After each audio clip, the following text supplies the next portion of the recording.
মৰমৰ এয়া মম এডাল জ্বলাই লৈছোঁ।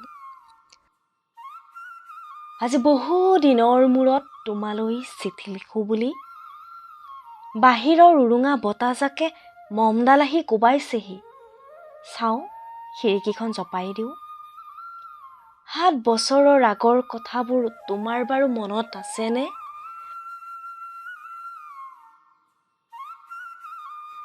আমি যে নতুন জীৱনটোৰ পাতনি মেলিছিলোঁ, মোৰ গাত সেই অচিনাকি নিচা বাৰুকৈয়ে লাগিছিল। সেইদিনা আছিল কাতিৰ কুঁৱলীসনা এটা কোমল পুৱা।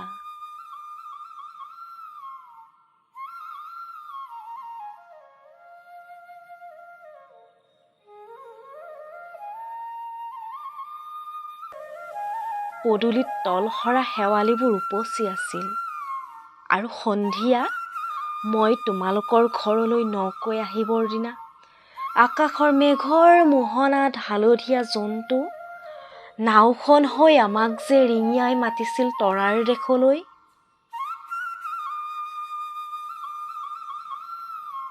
মই লোৱা কঁকালৰ ৰিহাখনলৈ তুমি বাৰু তেনেকৈ কিয় একেথৰে চাইছিলা? মোৰ কেনে লাগিছিল জানা, তুমি যেন কোনোবা দূৰ বিদেশৰ স্বপ্নাতুৰ আলোকৰ মানুহ আৰু মই যেন এপাহ তলসৰা শেৱালি। সেইদিনা মন সাগৰত মোৰ এৰি অহা আৰু আহি পোৱাৰ অলেখ ঢৌৰ কঁপনি জাগিছিল। তোমাৰ জানো এইবোৰ কথা মনত নাই? আমাৰ দেউতাই চিঠিত যে লিখিছিল, আই তই নতুন ঘৰখনত হাঁহি মাতি থাকিবি। এইবোৰ 7 বছৰৰ আগৰ কথা। মোৰ সকলোবোৰ পুৰাণৰ সাধু যেনেই লাগে। জেঠমহীয়া দেউতাৰ বছেৰেকীয়া হৈ গ'ল। তোমাৰ বাবুলেতিয়া বৰটো হৈছে। তাৰ ওপৰৰ পাৰিত এধানিমান ডালিম গুটি যেন দাঁত অকণি গজিছে। সি মোক একেবাৰে এৰিকেই নিদিয়ে। কেতিয়াবা মোৰ যে ইমান খং উঠে, তুমি নাই নহয় সেইকাৰণে। সি বাৰু মোৰ বগা সাজযোৰলৈ এনেদৰে তধা লাগি চাই থাকে কিয়? তাৰ উপজাৰে পৰা এইযোৰ কাপোৰ চিনাকি সেইকাৰণে নহয়। বাবুল এতিয়া বৰটো হৈছে বুজিছা। আৰু ডাঙৰ হ'লেই স্কুলত তাক নাম লগাই দিম।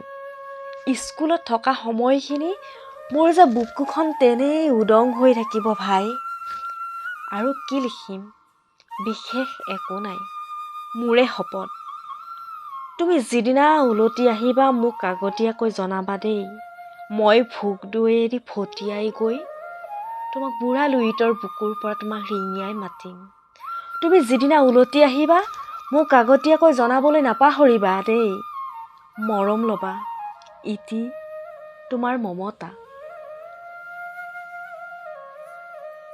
পুনৰ এইবাৰ বুজিছা, মাঘৰ বিহুৰ মেজিৰ জুইকুৰা বৰ ৰঙাকৈ জ্বলিছিল। আমাৰ আইতাৰ কলি ছাগলীজনীৰ 2টা পোৱালি জগিছে।